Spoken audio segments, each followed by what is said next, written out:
रामी झरो के बैठे को सबके मुझे जैसी भावना ये तैसा ही फल दे।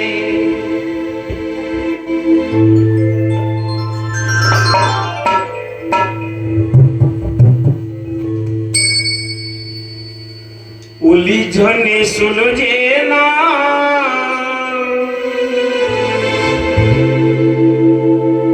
मार्ग सूझे ना जाए तो जाए कहाँ।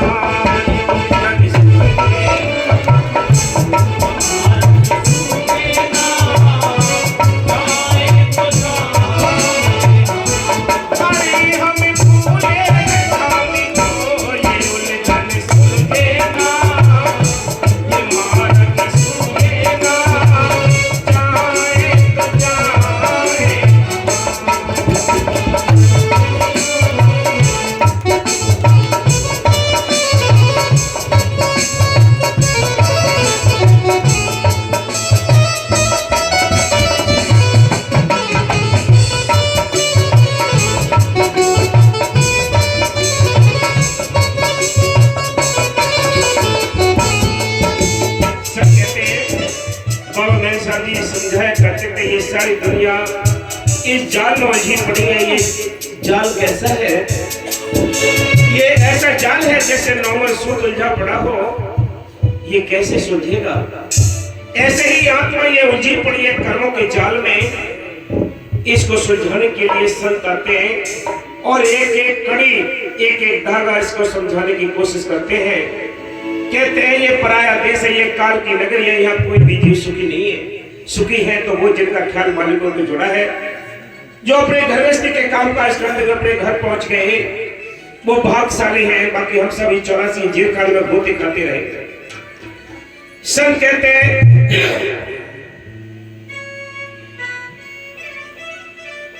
क्या कहते हैं वो? कहते हैं संसार में हम आंखें खोलते हैं तो अंधेरा है, कैसे मालिक को ढूंढे। अंदर आंखें बंद करके देखते हैं तो काया के अंदर भी अंधेरा है। लेकिन संत क्या कहते हैं?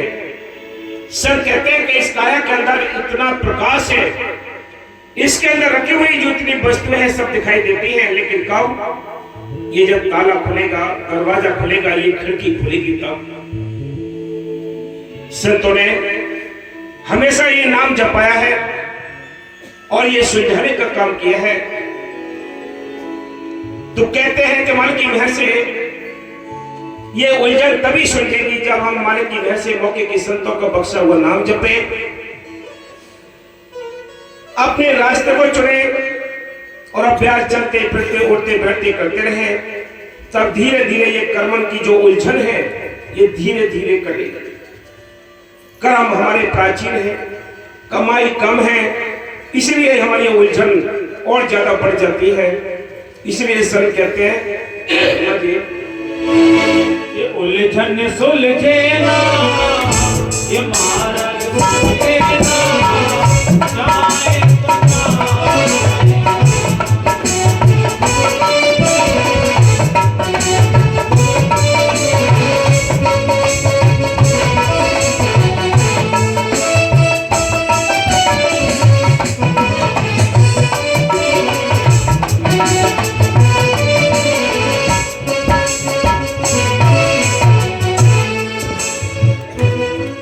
जब जाली काली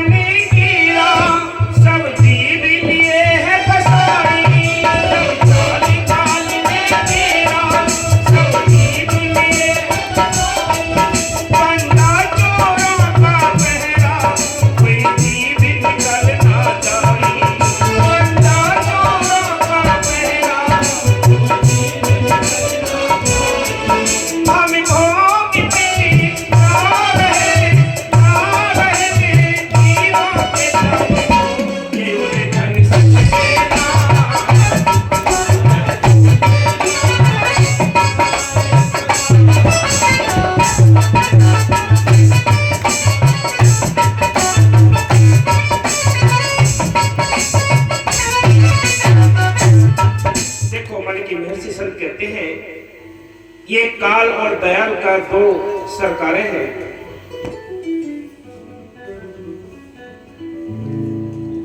सबसे पहले हम ये नहीं समझ पाए कि भक्ति है क्या, तो भक्ति कौन सी करनी चाहिए। संतों ने जो रूहानी देश से आते हैं, सतलोक सचखंड से आते हैं, उन्होंने इसका सारा भेद बता दिया है, लेकिन उनके साथ वो जुड़ते हैं जिनके भाग उदय होते हैं। सारी दुनिया पाखंड में सारा टाइम बर्बाद कर देती है, पीढ़ी दर पीढ़ी खत्म हो जाती है, लेकिन पाखंड से निकल नहीं पाते। संतों ने समझाया है इस बॉडी को, ये जो शरीर है हमारा स्त्री शरीर है, इसके लिए दो हिस्सों में बांटा है।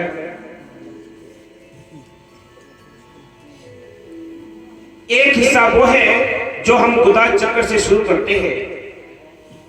सबसे पहले गुदा चक्र पर गणेश जी का वासा है, ये यहां गुदा चक्र है। इससे ऊपर इंद्री कमल है जहां ब्रह्मा और सावित्री का वासा है। इससे ऊपर अगली स्टेज आती है नाभि है, नाभि में विष्णु और लक्ष्मी का वासा है। हृदय चक्र में शंकर का वासा है। कंठ में 12 बजी देवी का वासा है। आप त्रिपुटी में आप बैठा है काल निरंजन जिसका ये देश है, उसने सारे जीवों को कैद किया है और यहां भी उसने अपनी नकल बना रखी है। दुनिया की जो भक्ति है वो स्टार्ट होती है गुदा चक्र से ऊपर के लिए। इनको भी नहीं समझ पाते, ये भी नहीं समझ पाते लोग जो बाहर की भी भक्ति करते हैं, वो भी तरीका नहीं उनको कि किस तरह हम इन कुंडलियों को जगाएं, किस तरह हम ये साधना करें, इनको ये नहीं पता। गणेश जी को खुश करना है तो गणेश जी का जो जहां का शब्द है, नाम है, वो जपना पड़ेगा, तब गणेश जी खुश होंगे। इंद्री कमल में ब्रह्मा सावित्री भाषा भी कोई शब्द चाहिए जो धुरकार दे रहा है। इससे ऊपर ये नाभि है, भाभी का भी अलग नाम है, वहां अलग शब्द है। हर एक स्टेज का हर एक शब्द, हर एक नाम अलग अलग है। अगर दुनियादारी की भी भक्ति करनी है तो इस तरह करनी पड़ेगी, तब कहीं जाकर आप कुछ हासिल कर पाएंगे, स्वर्ग ले पाएंगे। ये तो रहा है सतलोकी का जाल।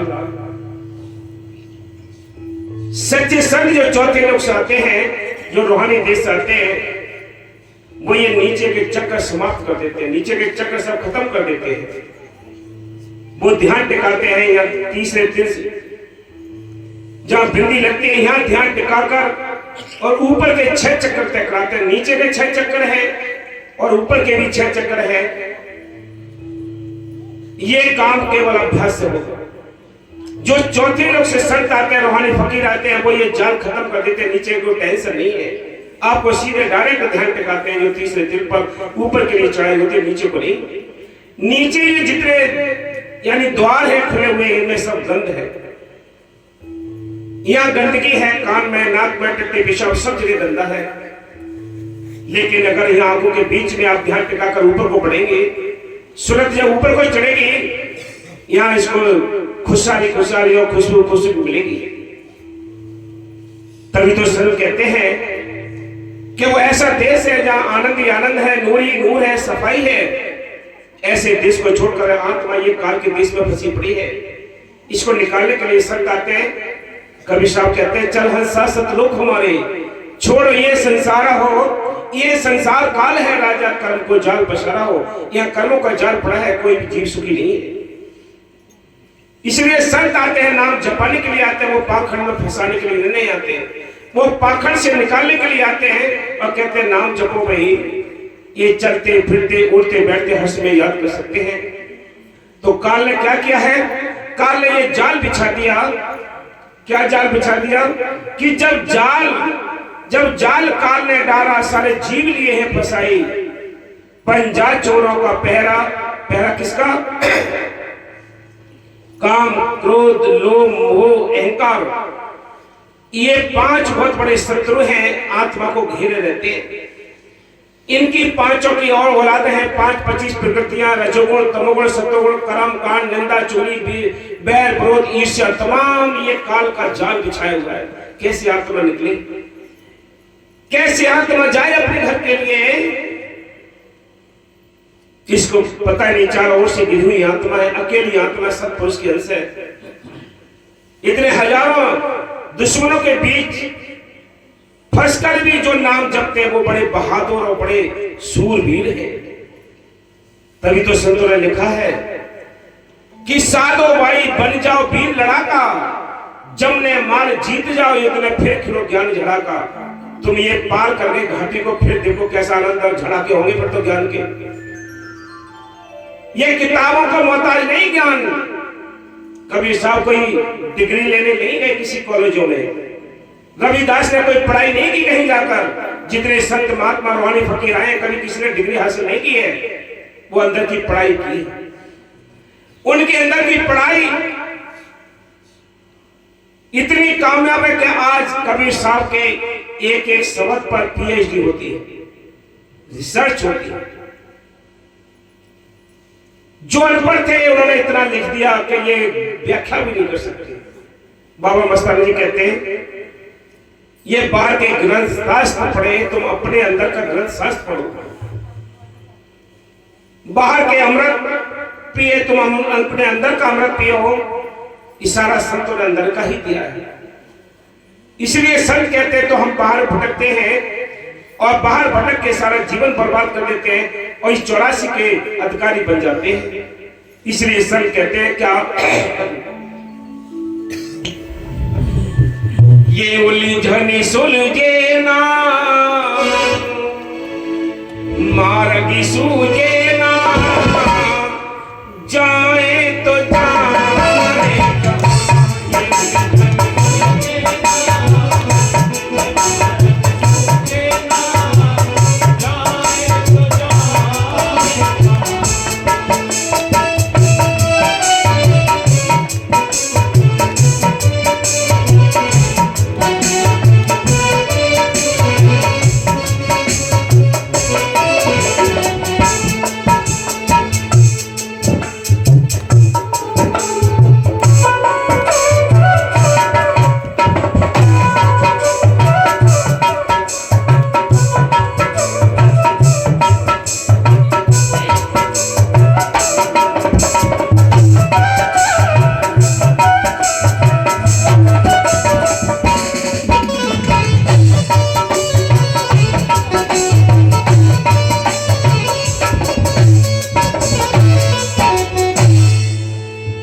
सारी दुनिया के स्वाद, इन स्वादों के बारे में संतों ने लिखा है ये स्वाद ऐसे ऊपर से मीठा लगता है लेकिन अंदर जहर भरे पड़े हैं। संत कहते हैं कि जिस प्रकार को मकड़ी अपना जाल तानती है, बड़े सुंदर तरीके से देखा होगा कि बड़े डिजाइन से जाल तानती है। आप जंगल में जाएं तो वहां मकड़ियों के जाल दिखाई देते हैं, घरों में भी जाल दिखाई देते हैं। बड़ी डिजाइन से जाल बनाती है, चारों ओर सपोटे लगा देती है और बीच में केंद्र में बैठ जाती है बेफिक्र होगा। उसको ये नहीं पता है कि ये मेरी सपोटे टूट जाएंगी, उसको पता है कि ये सपोटे भी नहीं टूटेंगी। संत कहते हैं कोई हवा का झोंका आता है, कोई हवा का झोंका आता है, सपोटों को तोड़ देता है और अपने ही बुने हुए जाल में मकड़ी लिपट कर मर जाती है। इसी प्रकार संत कहते हैं कि ऐ इंसान, तुम विचार करके देखो कि सारी जिंदगी भर तुम जो जाल तानते हो कर्मों का, वो कर्मों का जाल आपको अपने ही आपको फंसा देगा और नरकों का अधिकारी बना देगा।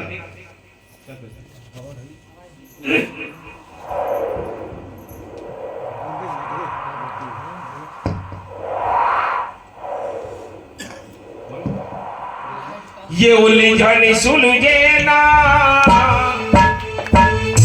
ये मार्ग सूझे ना,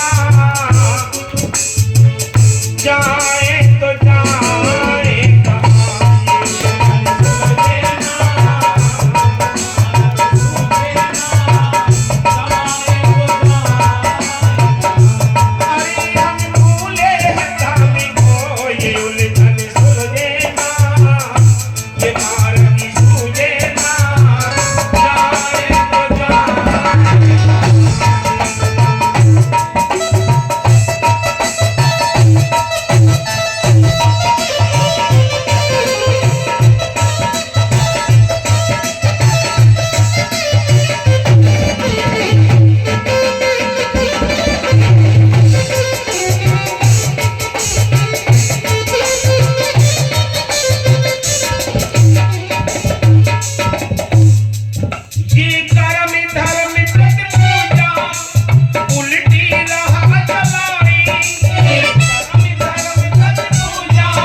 संत कहते हैं जितने हम ये करम धर्म पूजा पाठ करते हैं ये मन का काम है। आत्मा की जो खुराक है वो भजन स्मरण करना है, संतों का बख्शा हुआ जो नाम है उसका अभ्यास करना, ये आत्मा के लिए लाभदायक होता है। मन ये बाहर के कर्मकांड कराता है, आत्मा के लिए इसमें कुछ भी हासिल नहीं होता। इसलिए संत कहते हैं कि त्रिलोकी का जो जाल है इसको काटने का जो एक औजार है वो है कि संतों का बख्शा हुआ जो सत्य नाम की छुरी है, वही इस जाल को काट सकते हैं, और कोई तरीका नहीं है। इसलिए संत कहते हैं बड़ा सुंदर टाइम मिला है, हीरा जन्म मिला है, इसको बर्बाद ना करें। जिनको नाम मिला है उनको चाहिए ज्यादा से ज्यादा हम अभ्यास करते रहें, अपने अंदर उस मन की प्रति प्रीत बनाए रखें, तब कहीं जाकर कुछ हासिल होना है। संत कहते हैं हर श्वास श्वास सिमरन करना उस मालिक का, और हम हर श्वास श्वास स्वार्थ में फंसे पड़े हैं, तो कैसे जमीन आसमान का अंतर हो चुका है।